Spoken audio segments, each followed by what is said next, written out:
Esse é o meu, o seu, o nosso programa Evidências. E como você sabe, sempre em busca de fatos que comprovem a veracidade histórica da Bíblia Sagrada.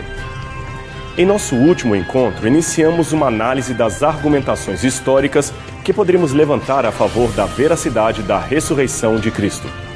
Afinal de contas, Jesus de Nazaré ressuscitou mesmo dentre os mortos? Podemos crer que ele está vivo? Contrariando a visão de alguns teólogos liberais, a Bíblia é clara em apontar a ressurreição ao lado da cruz de Cristo como elementos centrais à própria razão de existir do cristianismo. O apóstolo Paulo foi consistente em dizer: se Cristo não ressuscitou, é inútil a nossa pregação, como também é inútil a fé que vocês têm. 1 Coríntios 15, verso 14.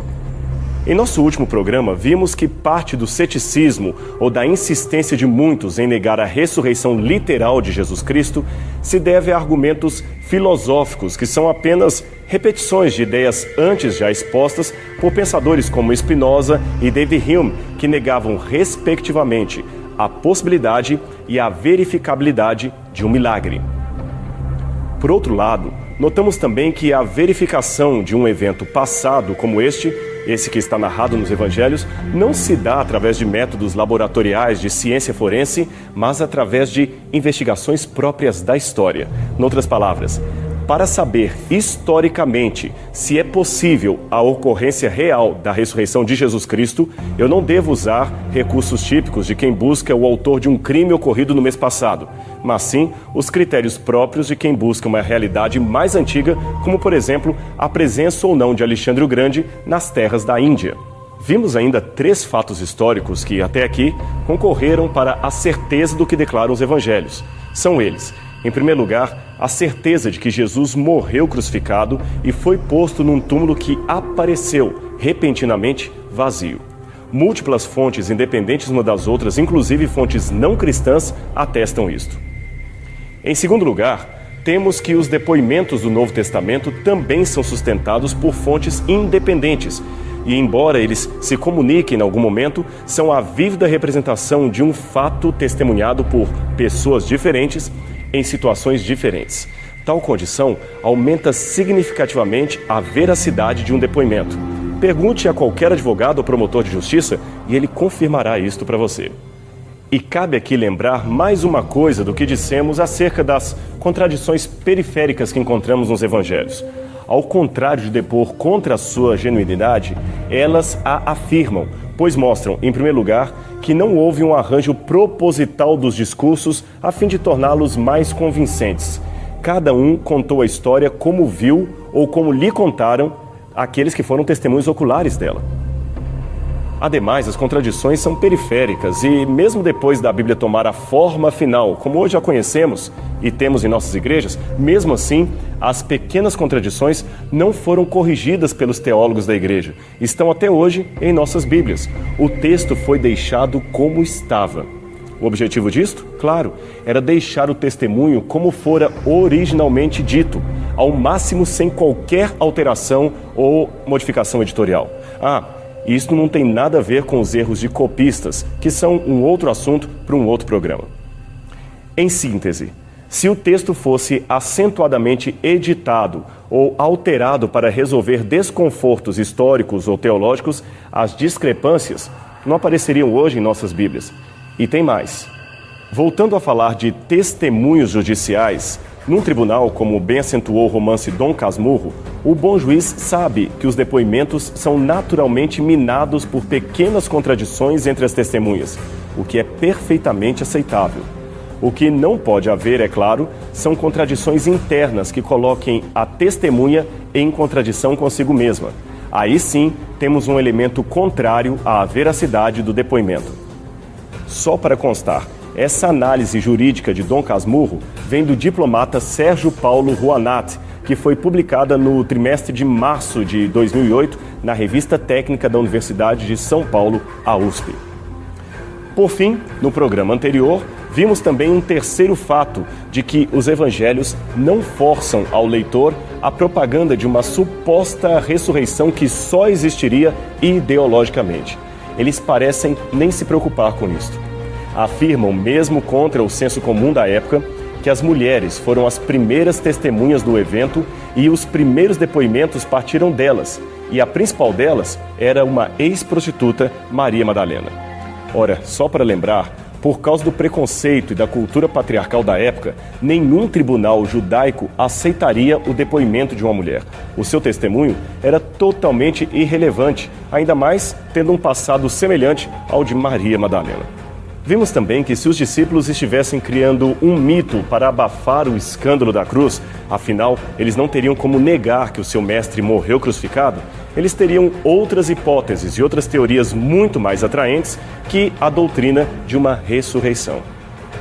Essa doutrina só interessaria a uns poucos religiosos judeus, e estes, mesmo assim, criam apenas na ressurreição final, e não num soerguimento contemporâneo de alguém que estivesse morto. O Cristo, portanto, não era uma invenção. A sua ressurreição era uma história admitidamente difícil de acreditar, mas tão fantástica que, para aqueles que a testemunharam, ficaria impossível permanecer omitida. Continuando a nossa argumentação iniciada, portanto, no programa anterior, vamos ao fato número 4. Os mitos levam tempo para se desenvolverem e os discípulos não tiveram este tempo. Aqueles mitos que foram baseados em fatos reais, mas que foram, é claro, exagerados, são, sem exceção, desenvolvidos ao longo de muito tempo e têm, por característica, tomar uma forma mais completa somente depois que muitas gerações passaram desde a época do evento original. Veja, por exemplo, o caso do mítico herói Cadmus. Esse antigo vaso grego, hoje exposto no Museu do Louvre, ilustra o mito de sua história no momento em que ele supostamente estaria batalhando contra um dragão igualmente mitológico. Ora, a maioria dos especialistas em literatura grega sugere que essa personagem, o Cadmus, que, ainda segundo a lenda, teria semeado a terra com dentes de dragão e colhido dela uma safra de soldados armados, seria, na verdade, uma pessoa real, posteriormente mitificada. Ele havia originalmente emigrado da Fenícia e fundado a cidade de Tebas.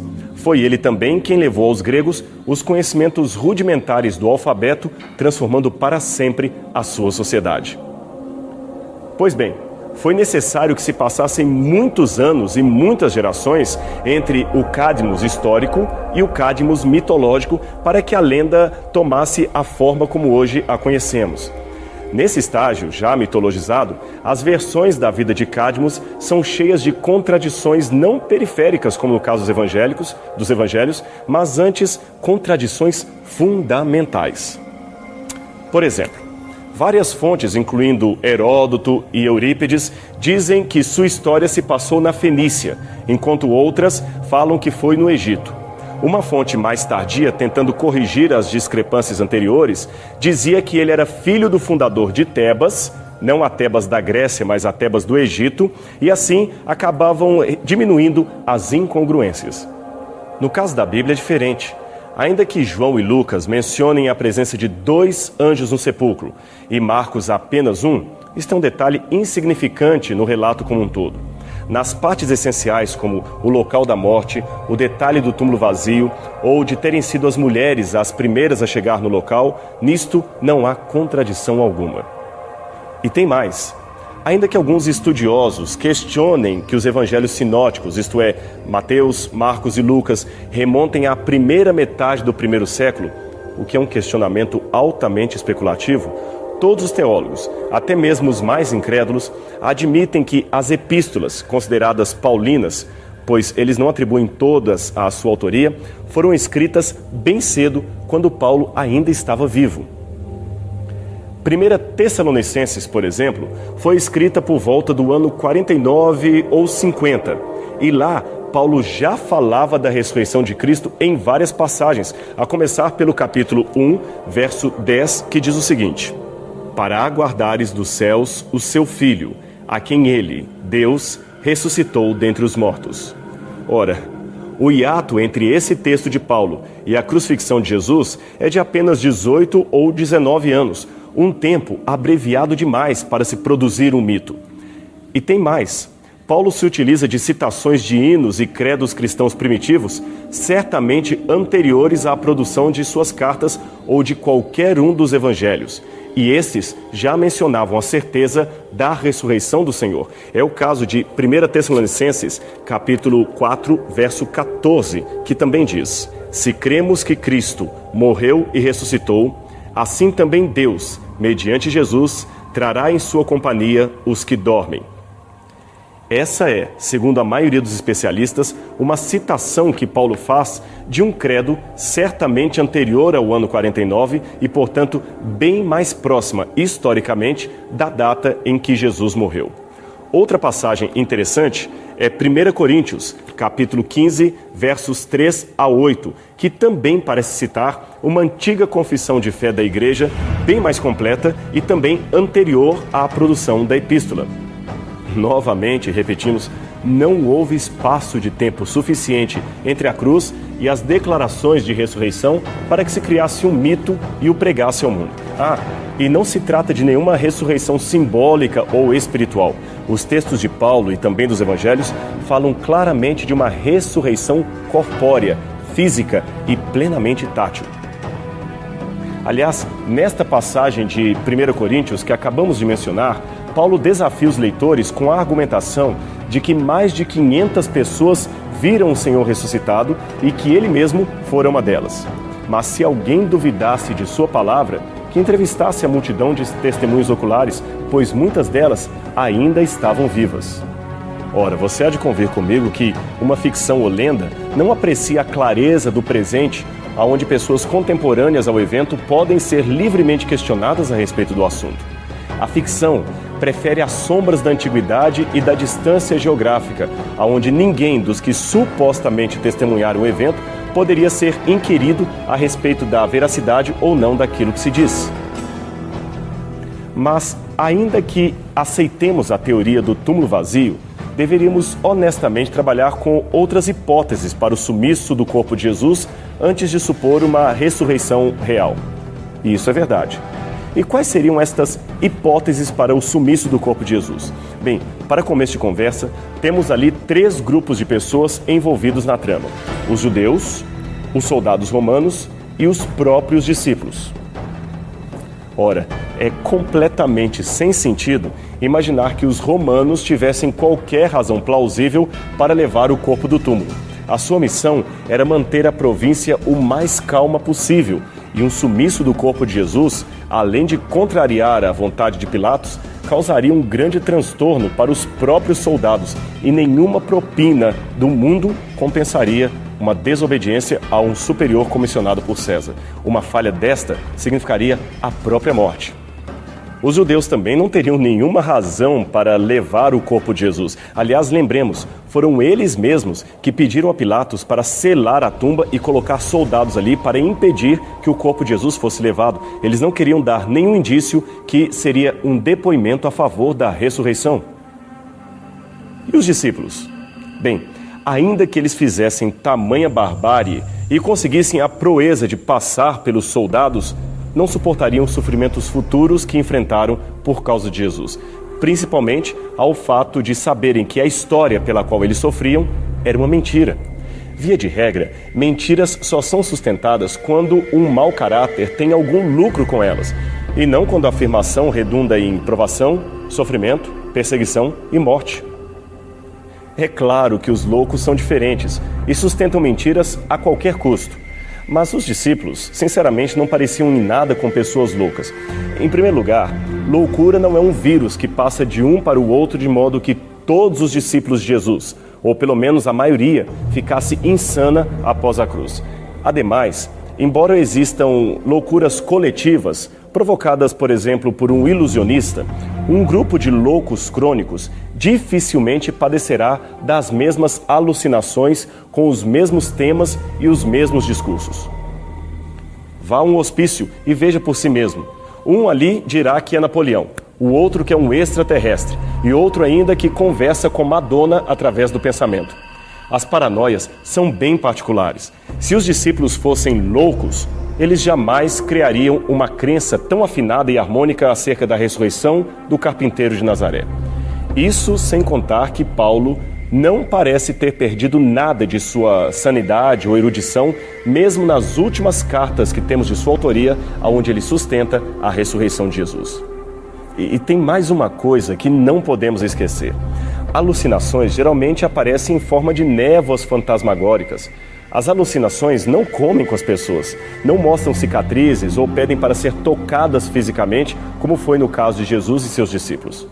E ainda resta um elemento psicológico adicional. Alucinações, ilusões, crendices geralmente seguem a disposição mental daquele sujeito crédulo que se vê pronto para aceitar o fenômeno. É como diz o ditado, a assombração sabe para quem aparece, e quem quer ver, certamente verá. Noutras palavras, a mente do crédulo está predisposta à experiência da ilusão. Mas se você analisar com calma os relatórios que estão aqui no Novo Testamento, perceberá que os discípulos, ao contrário, não haviam entendido bem a promessa de ressurreição que Jesus fizera. Sua falta de treinamento acadêmico na escola dos rabinos talvez os impediu de entender teologicamente o que Jesus queria dizer ao afirmar que se reergueria pessoalmente dentre os mortos. Por incrível que pareça, é possível dizer que os inimigos de Cristo, os fariseus e sacerdotes, entenderam mais a mensagem da ressurreição que seus próprios discípulos. Tanto é que pediram a Pilatos que enviasse soldados romanos para proteger o túmulo de Cristo. Já os apóstolos, depois da morte de Jesus, não ficaram à espera de seu mestre. Pelo contrário, ficaram trancados em Jerusalém, planejando o retorno escondido para a Galileia, à velha vida de pescadores. Em suma, eles não entenderam o significado das palavras de Jesus. Não acreditaram quando viram as mulheres e ouviram que o túmulo estava vazio. E não reconheceram o Senhor quando este lhes aparecera vivo. Embora menos incrédulos que Tomé, nenhum deles parecia estar pronto para rever Jesus. Logo, não havia em seu pensamento, do ponto de vista psicológico, nenhuma predisposição mental para aceitar o estranho fenômeno da ressurreição. Ainda sobre essa teoria de terem sido as aparições de Cristo uma alucinação coletiva dos discípulos, devemos nos lembrar que as alucinações, além de, como já dissemos, serem particulares e subjetivas, em alguns casos elas duram apenas alguns segundos ou no máximo minutos, raramente durariam horas ininterruptas. Agora você vê, em Atos capítulo 1, versos 13 e 4, temos a afirmação de que Jesus ressurreto permaneceu com aquelas pessoas por aproximadamente 40 dias, ensinando, comendo e permitindo-se ser tocado por eles. E mais, as alucinações partem sempre daquilo que já conhecemos, pelo menos inconscientemente. É o caso das várias descrições de ETs que, via de regra, seguem os mesmos padrões hollywoodianos a que estamos acostumados desde a infância. Ora, no caso de Jesus, ele falou e realizou coisas inesperadas e surpreendentes, conforme lemos, por exemplo, em Atos capítulo 1, verso 4 e 9. Ele agia como pessoa real. Era algo muito diferente de alguém que estivesse apenas produzindo um sonho coletivo. Esses relatos da Bíblia são tão lúcidos que não abrem margem alguma para ser uma ilusão.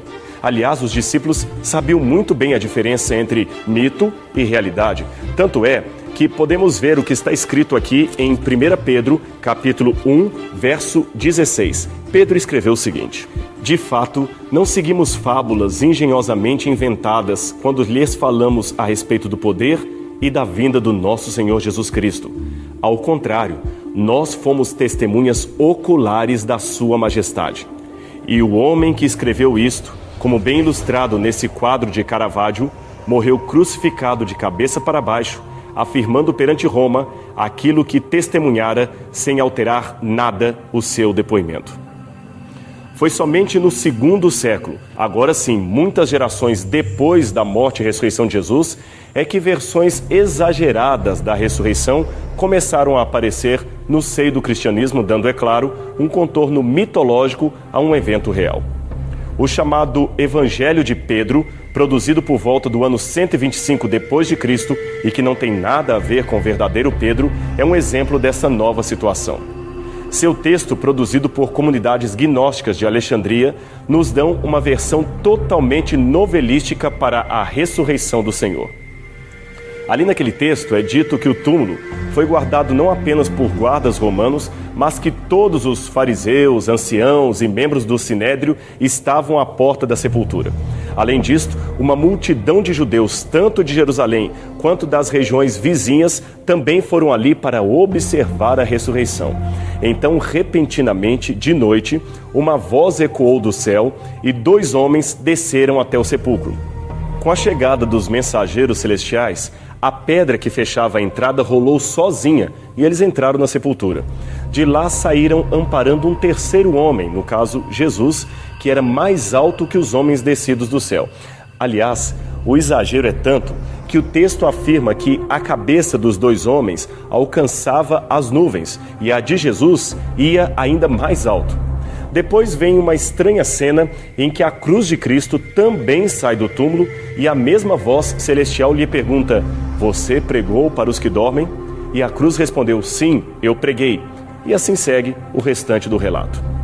Como você vê, os evangelhos da Bíblia, os evangelhos canônicos, são muito mais sóbrios e lúcidos que isto. Eles não se parecem em nada com essas lendas. Não é à toa que a igreja nunca os aceitou no cânon do Novo Testamento. Estes são apenas alguns argumentos históricos que temos a favor da ressurreição de Jesus Cristo. Mas pode ser que alguém ainda não se sinta satisfeito com eles. Afinal, a história não é uma ciência exata. Ela não nos dá uma certeza absoluta, como a matemática, por exemplo. Bem, isto é mais ou menos verdade. A rigor, nenhuma ciência é precisamente exata. A prova disto é que todos os ramos do saber falam de verdades provisórias. Além disto, eles possuem divergências teóricas entre os seus especialistas e eles sempre atualizam seus conceitos. Nenhum saber é unânime e estático. E essa opinião não é apenas nossa. Ela também é expressa sem cerimônia pelo Dr. Alexandre Medeiros, PhD em Física, Ciências e Matemática pela Universidade de Leeds, na Inglaterra. Numa entrevista publicada no livro Filosofia e História da Ciência, que reúne vários especialistas, ele afirmou o seguinte: "Eu fico muito inquieto. Eu até poderia puxar a brasa para minha sardinha, porque, afinal de contas, a minha formação é em física. Mas, para mim, não existe ciência exata. Isso é uma maneira simplista de ver a ciência. Algo que me angustia." Mas ainda que você pense diferente do especialista em física, devemos lembrar que o recurso que usamos neste programa é exatamente o recurso que temos não como religiosos ou crentes, mas como investigadores em qualquer área de pesquisa que envolva eventos históricos. Duvidar desta metodologia ou rejeitá-la levaria a um ceticismo em relação a tudo o que conhecemos sobre o passado. E foram estes mesmos critérios os usados para determinar, por exemplo, que a escrita começou não com os persas, mas com a Mesopotâmia, que Sócrates morreu envenenado e que o rei Leônidas enfrentou os persas com apenas 300 soldados espartanos. A certeza desses fatos é baseada no mesmo método que usamos para falar da ressurreição de Jesus. Agora veja, se este método vale para céticos e ateus acreditarem nos livros de história, por que não valeria para acreditarem no relato das Escrituras? Mas existe um ponto final que ainda nos intriga bastante. Por que um simples túmulo vazio deu tanta certeza de que Jesus havia mesmo ressuscitado e não desaparecido por outras causas naturais? Como o nosso tempo está esgotando, não vamos poder tratar desse assunto agora, mas semana que vem a gente volta com esse mesmo tema, aqui no seu programa Evidências.